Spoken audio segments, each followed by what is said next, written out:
Lucas capítulo 1, versículos 39 a 45. Naqueles dias, Maria preparou-se e foi depressa para uma cidade da região montanhosa da Judéia, onde entrou na casa de Zacarias e saudou Isabel. Quando Isabel ouviu a saudação de Maria, o bebê agitou-se em seu ventre e Isabel ficou cheia do Espírito Santo. Em alta voz exclamou: Bendita é você entre as mulheres, e bendito é o fruto que você dará à luz. Mas por que sou tão agraciada a ponto de me visitar a mãe do meu Salvador? Logo que a saudação chegou aos meus ouvidos, o bebê que está em meu ventre agitou-se de alegria. Feliz é aquela que creu que se cumprirá aquilo que o Senhor lhe disse. Nós estamos no quarto domingo do Advento e é o domingo mais próximo do Natal, aquele que prepara a celebração do nascimento de Jesus. E o texto que é proposto para a nossa reflexão da manhã traz um episódio que acontece após o anúncio do nascimento de João Batista, que também aparece no Evangelho, e também após o anúncio sobre Jesus feito pelos anjos a Maria. Tanto uma quanto outra já tinha sido comunicada de que os seus filhos seriam aqueles que preparariam a proclamação da mensagem do reino de Deus. E esse texto que nós acabamos de ler, que é um trecho bastante curtinho, também prepara, na sequência do Evangelho, aquilo que normalmente a gente chama de o Cântico de Maria, que vem logo na sequência. E esse texto tem algumas características muito interessantes para refletirmos nessa manhã. Primeiro, que ele traz embutido, os irmãos acompanharam aí a leitura e devem ter percebido que há uma referência nesse texto, daquele texto que nós lemos lá de Isaías, aquele texto que fala que nasceria uma criança da Virgem e que ele seria o prometido das nações. O que acontece nesse texto aqui é o cumprimento de uma série de promessas que já vêm do Antigo Testamento e que apontam para o que os profetas do Antigo Testamento chamavam do rebento de Davi, ou rebento do tronco de Davi. Se você pegar os textos dos profetas que apontam para Jesus, você vai encontrar algo muito interessante. Não fala lá que seria apenas da descendência de Davi, mas seria de um tronco que nasce fora do esperado. Por isso a ideia do rebento do tronco de Davi.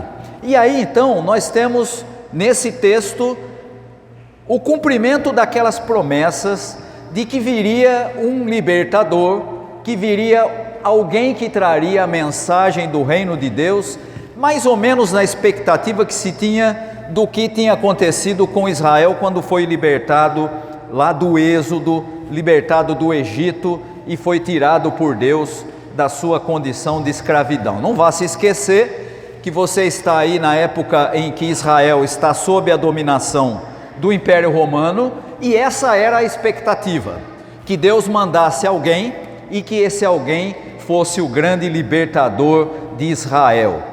O texto que nós lemos narra o encontro de duas mulheres, Maria e Isabel. E essa narrativa que aparece aí é muito mais uma interpretação teológica do encontro entre elas do que uma narrativa histórica. O texto não tem uma preocupação de mostrar historicamente como as coisas aconteceram, mas de interpretar esse encontro de duas mulheres na mesma condição, duas grávidas.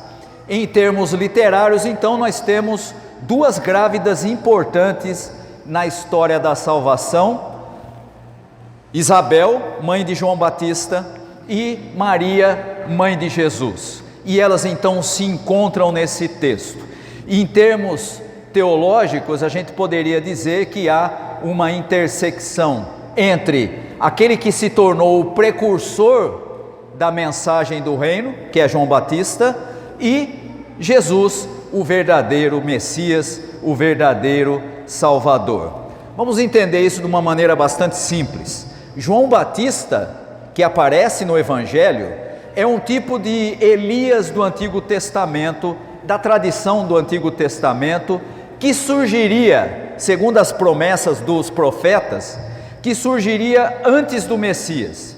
E se você acompanhar a leitura do Evangelho, vai perceber que João Batista cumpre isso à risca, principalmente quando ele se indispõe com Herodes. E se você voltar lá na história de Elias, Elias também se indispôs com o grande rei de Israel, que era Acabe. Aqui você vai encontrar exatamente o mesmo paralelo. João Batista, cumprindo o mesmo ritual de Elias, se indispõe com Herodes, é perseguido por ele, mas ainda assim não busca a sua própria honra, mas aponta para aquele que seria o que viria após ele, Jesus, o verdadeiro Messias. Nós podemos dizer que nesse texto, a presença de Jesus, junto de Maria, na casa de Zacarias e Isabel, é um símbolo da visitação de Deus ao seu povo. Há um detalhe que passa despercebido nesse texto, mas que é importante a gente perceber, porque vai explicar muito do que a gente encontra no Evangelho. Se você já teve a oportunidade de ler o Evangelho, vai descobrir que Isabel, antes de dar à luz a João Batista, era estéril. E sabe o que isso significava na sociedade de Israel? Mulheres estéreis não tinham qualquer valor, não eram reconhecidas para coisa nenhuma, porque a compreensão que se tinha, e obviamente você já entendeu que a sociedade era centrada na figura masculina, a mulher tinha uma única função: dar filhos, de preferência filhos homens, para o seu marido. Agora veja a situação de Isabel, uma mulher estéril. Qual é o valor que ela tinha na sociedade? Zero. E agora nós temos Maria, grávida, visitando Isabel, que também ficou grávida, graças à intervenção de Deus, e então nós temos ambas sendo abençoadas com um filho. Não precisa dizer que essa compreensão da época era marcada por uma grande injustiça em relação à mulher. É claro, não é? Como assim a mulher não tem valor se não tiver filho? Era assim, né? E até hoje tem muita gente que ainda mantém esse tipo de ideia, de que a mulher é inferior ao homem, de que o homem tem alguma importância maior do que a mulher, né? Há uma expressão que eu uso aqui, o pessoal da igreja aqui já está acostumado, né? Quando a gente celebra o Dia das Mães, eu sempre brinco aqui na igreja, eu digo assim: metade da população do mundo é formada de mulheres, e a outra metade são os filhos delas. Estou dizendo uma mentira? Não, essa é a realidade. E aqui nós temos duas mulheres que não tinham nenhum valor naquela sociedade, que se encontram e elas ali representam a presença de Deus no meio do seu povo. E o texto diz que João Batista estremeceu no ventre de sua mãe, o que revela o reconhecimento da presença do verdadeiro Messias, que é Jesus, que estava ali na barriga de Maria. Perceba que nesse texto a esperança está em duas mulheres grávidas, cheias de expectativa. E o que eu quero dizer com isso? Se você olhar para o mundo masculino da época de Jesus, ele era pleno de dominação. O mundo feminino é que era pleno de esperança. O mundo masculino queria eliminar Jesus. Lembra da história de Herodes? Vamos matar todos os menores de 2 anos, e aí eu me livro daquele que vai ser o rei de Israel. Essa é a mentalidade masculina da época. Vamos acabar com a concorrência. O mundo masculino quer eliminar Jesus, mas o texto mostra que o mundo feminino é aquele que traz vida ao mundo. E então nós somos informados pelo texto que Isabel, cheia do Espírito Santo, faz a seguinte afirmação: bendita és tu entre as mulheres, e bendito é o fruto do teu ventre. E aqui nós encontramos Isabel fazendo antecipadamente a mesma coisa que nós vamos encontrar na boca de João Batista, quando ele é perguntado: você é o Messias? E ele diz o quê? Eu sequer sou digno de desamarrar as correias das sandálias daquele que virá. Convém que ele cresça e que eu diminua. É exatamente assim que Isabel se comporta em relação a Maria. Ela reconhece que é uma grande honra receber a mãe daquele que seria o seu Senhor, e reprisa a mesma atitude de João Batista, na verdade antes dele, mostrando que era importante focar na figura de Jesus. Não era o seu filho o Messias, ele era aquele que prepararia o caminho. Não se pode, e essa é a afirmação que nós aprendemos com Isabel e também com João Batista: não se pode ser arrogante na presença do Messias. Quanta diferença dessa atitude para os que hoje afirmam que dão ordens para Deus. Eu determino o que Deus tem que fazer, como se ele tivesse algum poder, alguma atitude que fizesse com que Deus ficasse obrigado de respondê-lo. Não é essa a atitude de quem está na presença do verdadeiro Messias. Maria, nesse texto, era bem-aventurada, e isso é dito a respeito dela, porque ela creu que Deus faria aquilo que prometeu. Nós, mais de 2000 anos depois, somos bem-aventurados se tivermos a mesma fé e a mesma esperança dessas duas mulheres.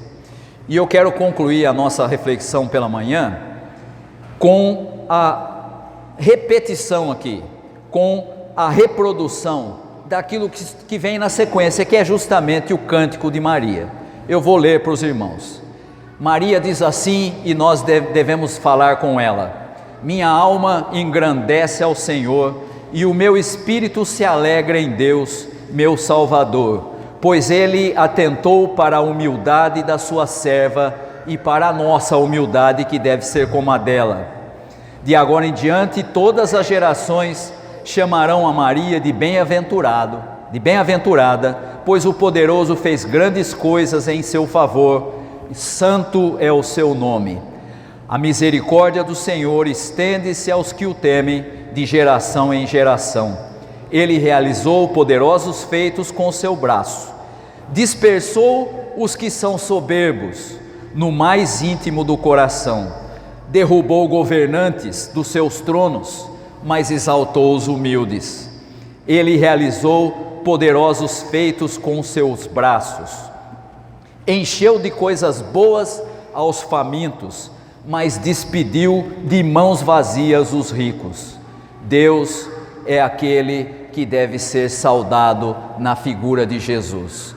É a Ele que nós estamos celebrando, é a Ele que nós estamos recebendo e nos preparando para a comemoração deste Natal. Que a nossa expressão seja como a de Maria: bem-aventurados somos, porque temos essa oportunidade de engrandecer aquele que é o verdadeiro Messias, o verdadeiro Redentor, Jesus, Senhor e Rei.